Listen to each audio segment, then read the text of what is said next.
j'espère que vous allez bien, que vous passez un très beau lundi. Je vous souhaite à tous un excellent début de semaine et plein de très belles lectures, bien évidemment. Pour ma part, je suis toujours motivée, super heureuse de vous retrouver aujourd'hui sur la chaîne YouTube pour une nouvelle vidéo revue.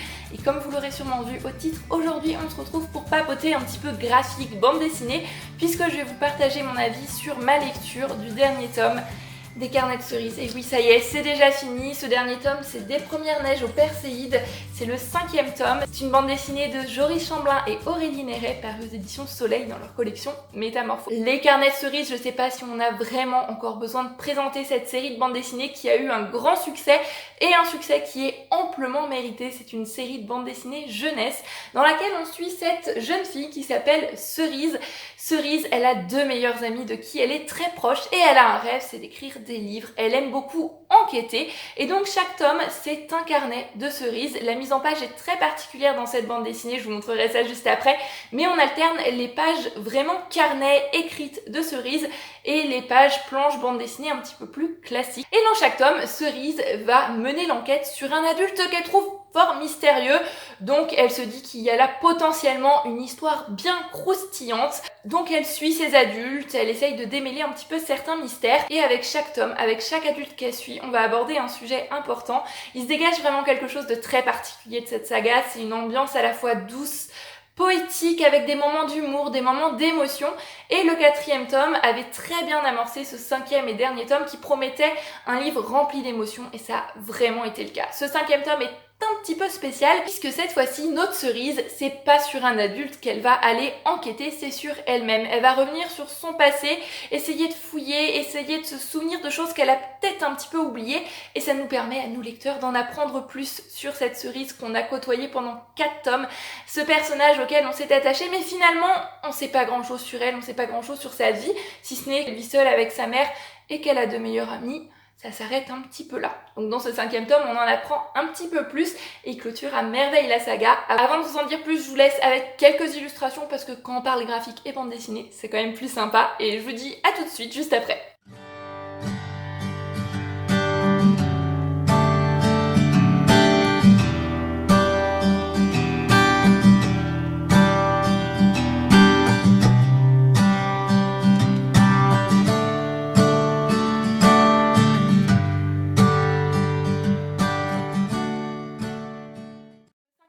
Je pense que c'est mon préféré de la saga. Je l'ai vraiment beaucoup aimé. Ça a été un plaisir à la fois de retrouver Cerise, de retrouver ses amis, de retrouver les planches de cette bande dessinée si particulière, à la fois les pages carnet et les pages BD un petit peu plus classiques, les illustrations qui sont juste sublimes encore une fois, et l'histoire l'est tout autant. Comme je l'ai dit, on va en apprendre plus sur Cerise et c'est un tome qui est extrêmement émouvant.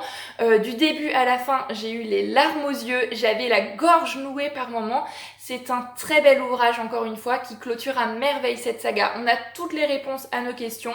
Un livre qui va aborder beaucoup de sujets forts, beaucoup de sujets importants. On va notamment parler du deuil, on va parler de l'acceptation, on va parler de la colère aussi. Et on va parler du pardon.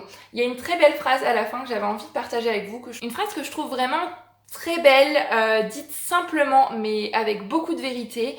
C'est « J'ai appris que pardonner, ça ne veut pas dire ce n'est pas grave, mais plutôt ce qui m'est arrivé ne pourra pas m'empêcher d'être heureux ou heureuse ». Je trouve que ça résume aussi très bien toute l'ambiance, comme je vous disais, qui se dégage de cette bande dessinée, quelque chose de poétique, quelque chose de vraiment très doux. Pour moi, les Carnets de Cerises, c'est vraiment une saga doudou. C'est une saga, en prenant un tome des Carnets de Cerises, je suis sûre de ne pas être déçue. Une saga que je ne peux que vous recommander chaudement, vivement, aux plus jeunes comme aux plus grands, que ce soit pour les illustrations ou pour l'histoire. Le tout se mêle vraiment à merveille dans quelque chose de magnifique. Même l'objet livre en lui-même, il est vraiment sublime, soit les personnages, les sujets, l'ambiance. Voilà, les Carnets de Cerises, ça a vraiment été une excellente découverte et comme je vous l'ai dit, c'est une bande dessinée qui a quand même une petite renommée maintenant et c'est vraiment amplement mérité. Si vous n'avez pas encore découvert cette saga, eh bien je vous conseille vraiment vivement de vous plonger dedans. Comme je l'ai dit, ce 5e tome, c'est le dernier. Les auteurs se laissent quand même une petite ouverture pour potentiellement quelque chose de nouveau, toujours dans le même univers. Et ça a déjà commencé puisque un hors-série est déjà sorti à la série Les Carnets de Cerises, c'est les Carnets de Cerise et Valentin, il me semble. En tous les cas, pour ce qui en est de la série principale, bah ça y est, c'est déjà bel et bien terminé, mais 5 tomes, je trouve que c'est bien. c'est pas trop court, on a quand même le temps d'apprendre des choses, on a quand même le temps de prendre plaisir aussi à retrouver les personnages, à les côtoyer dans de nouveaux livres, et c'est pas trop long non plus, ça s'éternise pas, ça tire pas en longueur.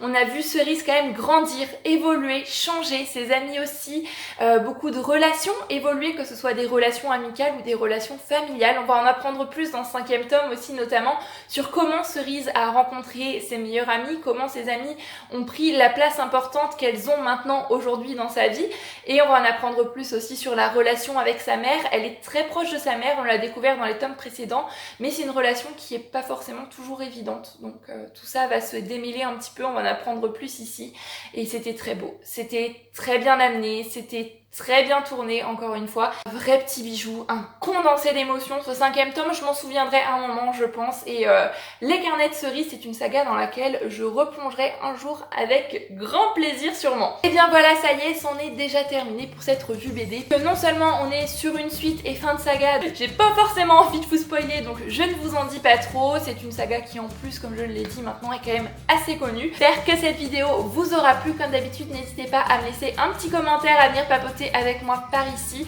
pour échanger, que ce soit sur la série entière ou juste sur ce 5e tome, pour me dire ce que vous en avez pensé. Ça me fait toujours plaisir d'aller papoter bouquin avec vous par ici. N'hésitez pas à mettre un petit pouce vers le haut si le cœur vous en dit. Ça fait plaisir et ça motive, à vous abonner si vous voulez voir les prochaines vidéos qui arrivent sur la chaîne. Pour ma part, je vous fais comme d'habitude à tous plein de bisous et je vous dis à mercredi, je pense, sur la chaîne Booktube pour une nouvelle vidéo. Prenez grand soin de vous. Bye bye!